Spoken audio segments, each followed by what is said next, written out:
Hi, guys, and welcome to the Truth Factor, where we do headlines with an attitude. And we have just a few headlines today. I'm going to go ahead and get right into them. Um, this is the time I got. I'm not having to drive somebody somewhere. I'm not in the middle of anything. So we are going to get this um, out, and we may or may not be live later, but I will do my best, guys. Anyway, so here we have all of the articles are in the Wix in the description in the box below. And this is the first article we're going to get into right now, guys. And then we're going to cover some updates in Israel, and we'll get all this out there. Anyway, JP Morgan Chase is going to shut down nearly it said 160 banks. I thought it said 16. Guys, I am delirious because I know I saw 1,600. I think I put 1,600 banks in the title. That's 100. I'm seeing too many zeros, guys. I don't know where my brain is. 160 bank branches across the U.S. Goodness sakes. Anyway, JP Morgan, America's largest bank, will have a shutdown of 159 branches across the country by the end of 2023. For the Chase Bank customers, these closures represent a serious inconvenience, if outright terrible disruptions to their lives. Services previously offered by the human bank tellers and other banking professionals who used to staff the now shuttered branches have now been replaced by automated customer service helplines. Banks in America have collectively cut 20,000 jobs so far this year. Many Americans are taking some of their money out of banks and woke retirement accounts and moving to physical precious metals. Contact IRA, and he'll show you how easy it is to move cash investments or retirement into physical precious metals without a gimmick or a runaround. 20 states have or will be impacted by the Chase Bank branch closures. Some, like Wisconsin and Wyoming, will only have one branch closed in each state. Others will have more than a dozen branches being shut down by the end of the year. California is the hardest hit of all, with the state recording a total of 46 branches that will have closed by the end of this year. Kentucky, Louisiana, Massachusetts, Nevada, and Utah will see 2 branches shut down in each state by the end of the year. They are followed by Connecticut and Michigan, and 3 branches each in Arizona and Florida, with 5 branches each in Colorado, Indiana, New Jersey, Ohio, and Washington, with 6 branches. Along with California, 3 other states will see double-digit numbers of Chase Bank branches shut down by the end of the year. Texas, New York, and Illinois, with 13 and 17 and 24 branches, respectively. The latest data from the Federal Deposit Insurance Corporation notes that approximately 8,000 bank branches were in operation in the U.S. in 2000. By 2022, this figure has been halved. Other banks in America are also reporting dozens of bank closures, including the Bank of America, Wells Fargo, and Citibank. According to the data provided by the Bank of America to the Office of Comptroller of Currency, the bank will be shutting down 138 locations to date. At least 95 of those branches have already been closed. 15 more will shutter by the end of the year, and the remainder will stay open until 2024. Wells Fargo's has closed 61 branches so far, a number expected to increase to 65 before December. A spokesperson for the company claims many of its customers are already taking advantage of our wide range of digital capabilities for many of their banking needs. As a result, fewer and fewer transactions are being carried out in person and in branches. We continue to evaluate our branch network in light of changing customer needs, increased usage of digital banking, and market factors, added the spokesperson. Guys, again, when they go digital, and everything is, there's no monetary need, there won't be any need for bankers, right? There won't be everything will be done AI digitally. I don't know, guys, it's not good. And I do think I said, let me look at this crazy mess over here. I did say 1,600. I need to probably edit that. I don't know if I can edit it while we're talking, because people are going to be like, oh, she's done lost her mind, right? Let's see if I can do this real quick. Hopefully, I'm so crazy. Ah, la, da, da. It did it. Yay. Hey there, Daryl. You're good. Love you, brother. I'm having one of those good blonde moments, Anyway. Oh, mercy. I'm tired. Not getting enough sleep these days, guys. Anyway, had too much going on. Uh, as my husband all the time says, no rest for the weary, right? Anyway, then we're going to go on to the stuff taking place in Israel. We have from Zero Hedge, Israel pounds southern Gaza as officials say long war expected for a year. All hell has broken loose on the first day of renewed fighting in Gaza post truce. The UNICEF spokesperson said Friday, the bombardment. This nightmare for people today just somehow got so much worse. Already, Palestinian sources have said that over 100 have been killed in the last hours of the IDF bombing of the Strip. Israeli media is reporting that at least 50 rockets have been launched from Gaza onto southern Israel. The aerial campaign has even expanded to include the southern half of the Strip. After throughout the earlier phase of the conflict, Gazans were told to abandon their homes in the north and flee south for safety. Footage verified by Al Jazeera shows numerous plumes of smoke in the sky from Israeli army strikes on Khan Younis. In the southern Gaza is where thousands of Palestinians have fled from bombing farther north. Earlier in the day, the Israeli army dropped leaflets in the city instructing Palestinians there to flee farther south to Rafah. The White House has said it supports Israel and has blamed Hamas for the ceasefire collapse. Israelis officials have explained that Hamas refused to release 10 more women captives. Israel says this violated their terms of agreement, which specified that Hamas would first release all women and children being held in Gaza in exchange for Israel agreeing to a truce for as long as 9 days.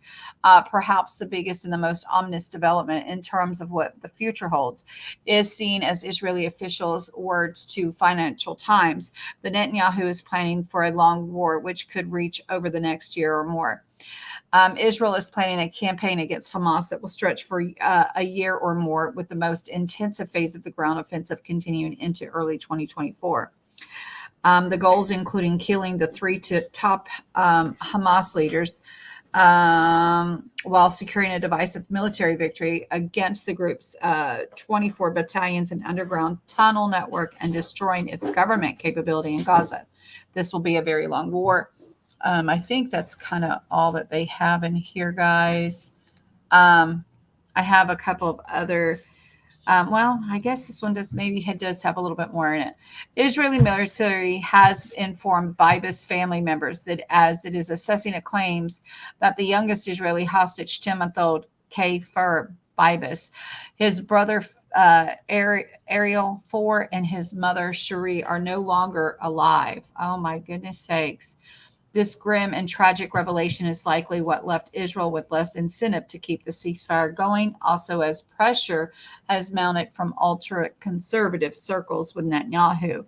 Another big factor there, Thursday's terror attack involving a pair of Palestinian gunmen who unleashed the M16 and pistol fire on a crowd waiting at Jerusalem bus stop, killing 3 Israelis and injuring 16. Shortly after that attack, Hamas claimed responsibility. It's likely that the negotiators in Doha are still scrambling to get a ceasefire urgently back in place. After all, Israel says there are still 137 hostages in Hamas captivity, which also includes some Americans. In total, 110 were returned home over the past week, with hundreds of Palestinian prisoners released as part of the swap. The Time of Israel details of those who remain. Among those still in captivity after the end of the truce Friday are 115 men, 20 women, and 2 children. The government spokesperson Ilan Levy says 10 of the hostages are 75 and older, he says. The majority, or 126, are Israeli and 11 are foreign nationals, including 8 from Thailand. Levy's list of the youngest hostage, 10-month-old Kfar Bibas, his 4-year-old brother, were among the military has said it is investigating a Hamas claim that the boys and the mother were killed. So um, this here is what we have being reported. And then again, the long war. We have a clip here from the live blog that a PIJ rocket target Jerusalem and Hamas barrages reach central Israel. The IDF strikes Gaza. The kibbutz near Oz says 4 abducted by Hamas are dead. The U.S. Hamas to blame.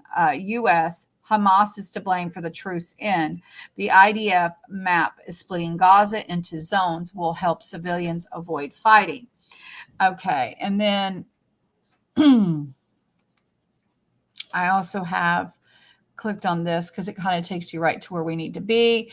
So here is Times of Israel. After just a dozen of aid trucks enter Gaza today, the U.S. urges Israel to allow delivery to reach truce time levels.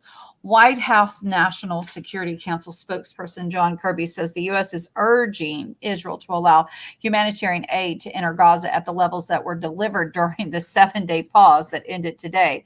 During the pause, 200 trucks of aid entered Gaza each day, in addition to several fuel tankers. Kirby says it's a good sign that Israel allowed a dozen of trucks of aid to enter today at the request of the U.S. However, the aid has not included fuel, which the U.S. says is critical for keeping life-saving infrastructure in Gaza operational.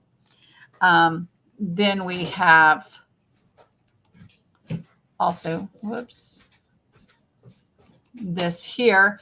The IDF spokesperson says Hamas was supposed to release the family in this truce deal. So the IDF spokesperson, Rear Admiral Daniel Hagari, says that Hamas was supposed to release the members of Bibi's family from the Gaza Strip as part of the temporary ceasefire deal. The Bibi's family, it's an incident we have been following with intelligence and operational since the beginning of the fighting, Hagari says in response to a question. Yesterday, a difficult video was published showing Yarden Bibas, on one hand, it's a sign of life. On the other hand, it's cruel, manipulative terror carried out by Hamas, he says.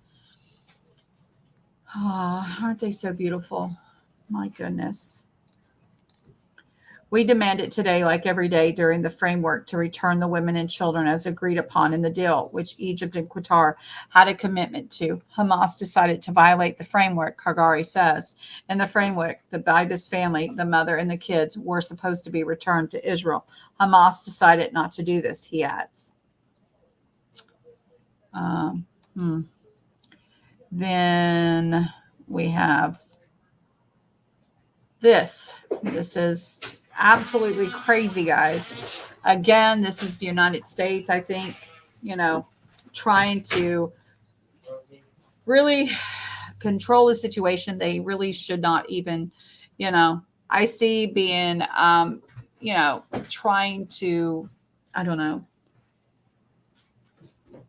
talk and say what you think should happen. But to me, this is just another example of how they are stabbing them in the back, in my opinion. I think this is where we see the knife, being taken out of the back again and then putting back in again.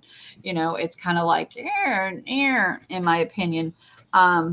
This is, I think, for everybody that is paying attention, I've expected this to happen. I expect more than this to even take place on a greater scale, but we're starting to see, U.S. show its true colors, in my opinion. Anyway, we have Gaza must remain Palestinian land. The U.S. says it opposes the reduction of the Strip's territory after the PM asserts it'll happen.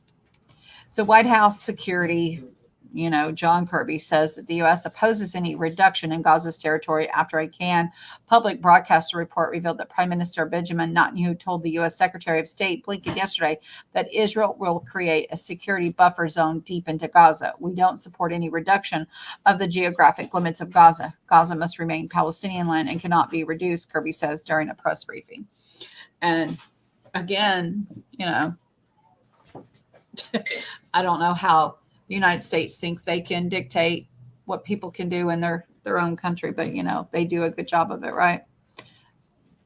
And I think that's what's wrong with why many countries hate the United States, right? Anyway, end time headlines, guys. We have North Korea recently made a chilling warning that they are watching the White House. I think anybody shocked that other people are not watching the White House. I mean, it's laughable, in my opinion. I mean, I think that I don't know, agency probably does keep an eye on the White House, and so this is just, I think just more of the same. In my opinion, I don't think it's a big to do, but we have this article. You tell me what you think. You think this is something new that is taking place, or do you think this is part of a norm? Anyway, North Korea has declared it's got the White House in its sights thanks to its new spy satellite, which the regime says it is up and running, although the West has its doubts. Still, leader Kim Jong-un has been crowing over his new surveillance toy, and he's been happily sharing the alleged results. Reports put out by state media on Tuesday trumpeted a list of targets in North Korea, or in the north, says it has seen the White House, the Pentagon, and the Air Force bases along the U.S. northeast coast and its Pacific territory of Guam. Closer to Pyongyang also listed South Korean military targets in its port city of Busan, further afield and slightly more baffling, Rome. But while the scope might at first seem impressive, there may be less to it than meets the eye. I will say there are plenty of images of the Pentagon and the White House online, said the U.S. military official on Tuesday in response to the picture reports. So let's leave it at that. Anyone can clap eyes on the White House these days using Google Earth and internet live streams. The BBC tried it. A live cam, of the White House was the first result on YouTube. So what is Mr. Kim's playing at here? Why has he made a big deal of this? And does he actually get anything useful? To begin with, there's still a significant doubt over whether the North satellite is working at all. It's been floating up there for over a week now, and there's been no independent confirmation that it's beaming images back to Mr. Kim. The U.S., South Korea, and Japan say only they know it is in orbit. That's funny. And if we know one thing about the North, it's that the country that lies all the time, says Fyodor Turisky, who researches North Korean politics at Kookmin University in Seoul. If they say something that is not necessarily true, always look at the action, says Mr. Taraski. Pyongyang has a history of peddling doctored images, making claims about military power, prowess, and weapons far exceeding its actual capability for propaganda aimed at the domestic and international audiences. The North this time has also chosen to not release the pictures it supposedly is receiving.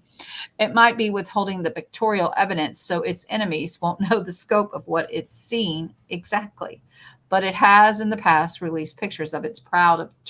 In 2022, it put out photos of Earth as seen from space, with which the North said were taken on their most powerful missile launch in years. Anyway,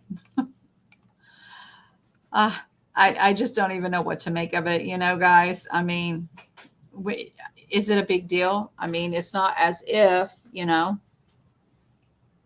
others aren't doing it. I don't know. Anyway, we also have to report tonight, guys, Fox 5 from D.C. that a 17-year-old was shot in the same block as the KIPP, D.C. and Northeast.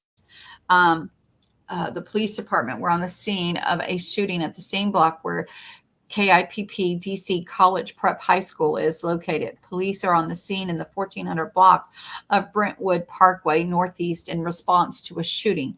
The suspect is described as a male with a bush hairstyle, 120 to 130 pounds, 5'6" to 5'7", driving a white Hyundai Elantra and armed with a handgun. Police say 14 shell casings were recovered from the scene.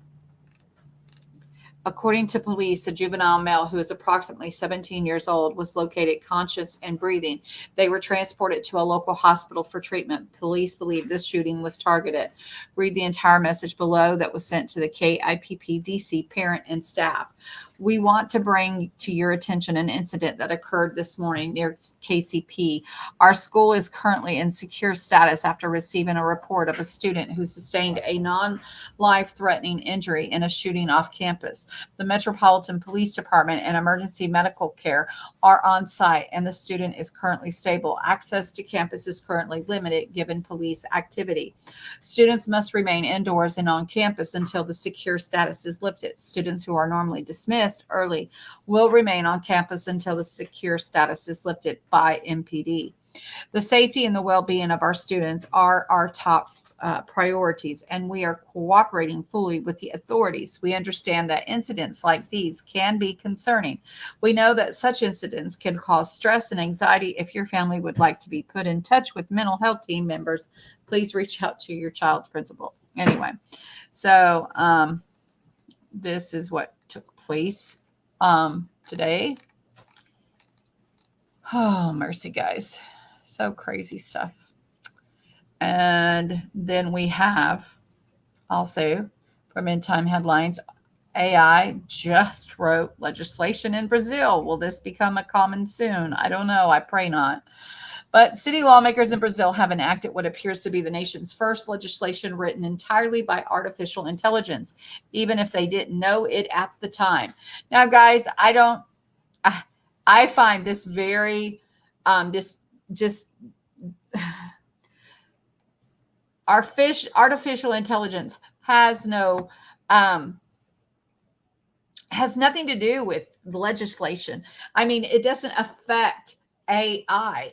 AI is artificial. It is not even, it's not a person. It doesn't affect it. So the mere fact that they are writing any type of legislation is absolutely absurd, in my opinion. These laws and things of that nature are supposed to be for people. And when you allow something that doesn't have, anything really to lose or gain from this, then I'll tell you, it's not going to be good. Anyway, the experimental ordinance was passed in October in the southern city of Porto Alegre, and a city councilman, Ramiro Rosero, revealed this week that it was written by a chatbot, sparking objections and raising questions about the role of artificial intelligence in public policy. Rosero told the Associated Press that he asked OpenAI chatbot to craft a proposal to prevent the city from charging taxpayers to replace water consumption meters if they are stolen. Wow. He then presented it to 35 peers on the council without making a single change or even letting them know about the unprecedented origin. If I had revealed it before the proposal, certainly wouldn't even have been taken a vote. Rosero told the AP by phone on Thursday. The 36-member council approved it unanimously, and the ordinance went into effect on November 23rd.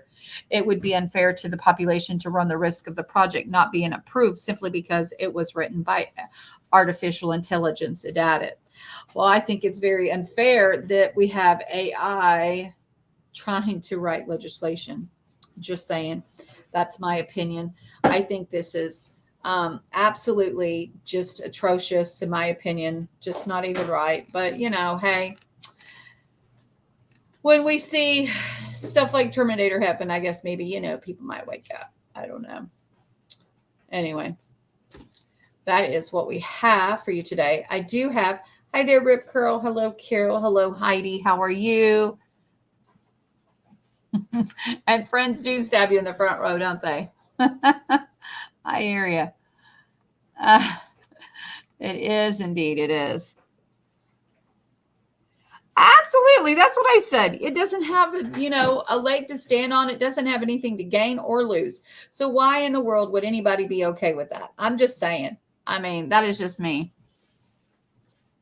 It doesn't either, does it? I mean, it's absolutely crazy. Hello, Curious Georgia. How are you? Anyway.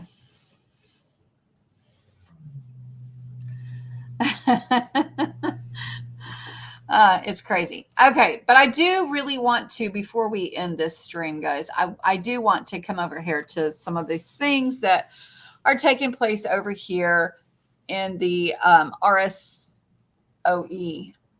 event list. So we have this biological origin animal attack. A grade 12 learner dies after being bitten by a black mamba at school camp. That's bad. You know, that's a snake, guys, in Africa. But uh, I just, you know, all of these things that are, I mean, I'm sure it might be more common than most people realize, but it's something very frightening. Anyway, we also have more turkeys being culled after the bird flu found in German farm.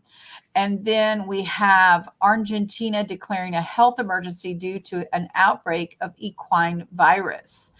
So here we have the equine virus in Argentina. We also have China. Hong Kong kills 1,900 pigs after the second African swine fever case in a month. That was just the other day. Then let's see. We had 1.35 million chickens killed in Ohio. We talked about that, though, guys. Over 2,500 measles cases registered in Zabombi region. And then we have on 11/30, at least 23 killed as a new cholera outbreak poses deadly threat to thousands of displaced children. And I think that was all that I wanted to show you guys. I'm pretty sure. Yep. There's some heavy gunfire heard in South Guinea, Bissau capital.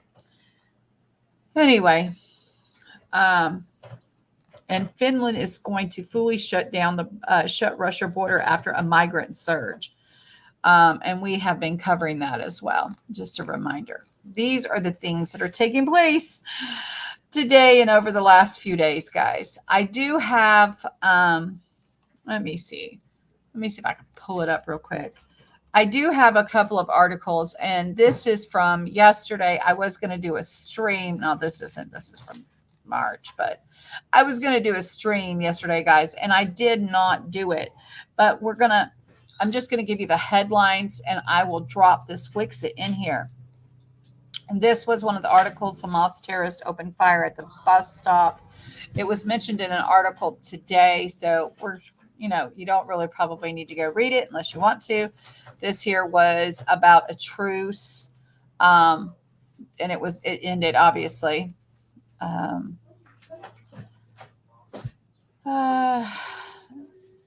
then Blinken or Gant telling Blinken that no matter how long it takes, Israel will defeat Hamas. And let's see, we have this here is from, now remember we covered an article from How that said that there was rumors of a Venezuelan invasion and the plans to put oil-rich Guana on edge. This here kind of talks about that some.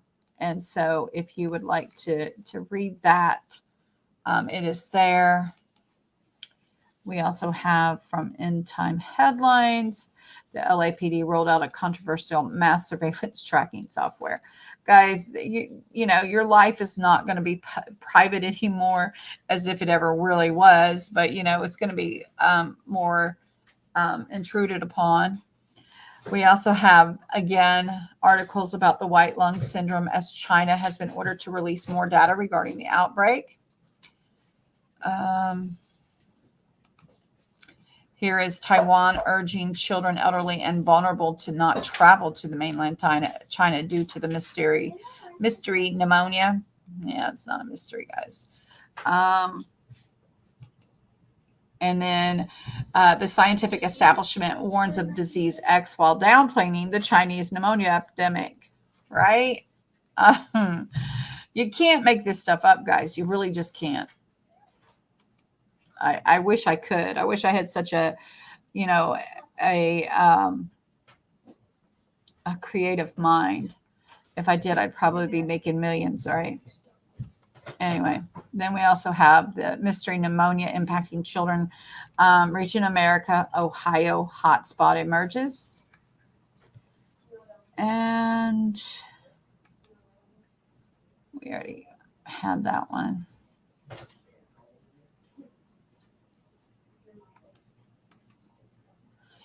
And a church clergy is among jobs at most risk from AI chatbots. I think everybody at this point in juncture is, job could be on the line. We're seeing them write legislation. So I guess maybe they're going to do away with, senators and House of Representatives. There won't be no need for a House Speaker, right? Then we did have this federal judge ordered the FBI to finally release the Seth Rich's laptop.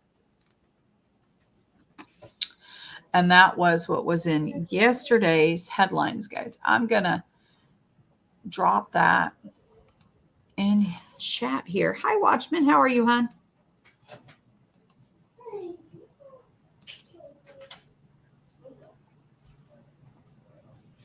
Good to see you.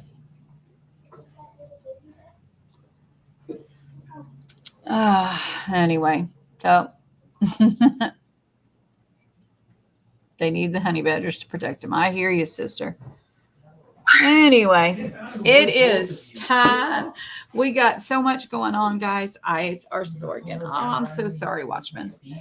Anyway, we're going to call it an afternoon. We've got so much going on here and really busy, but I wanted to bring you the headlines about those 160 JP Morgan Chase banks closing, and then the AI legislation. That to me just has me going, and then all this stuff going on with Israel.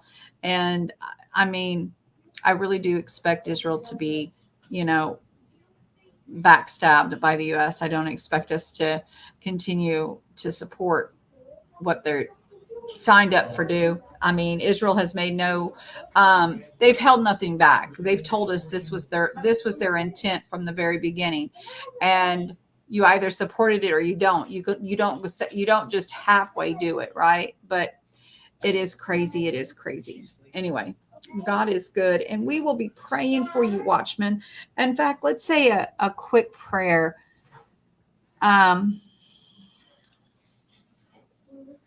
Yeah, I hear you.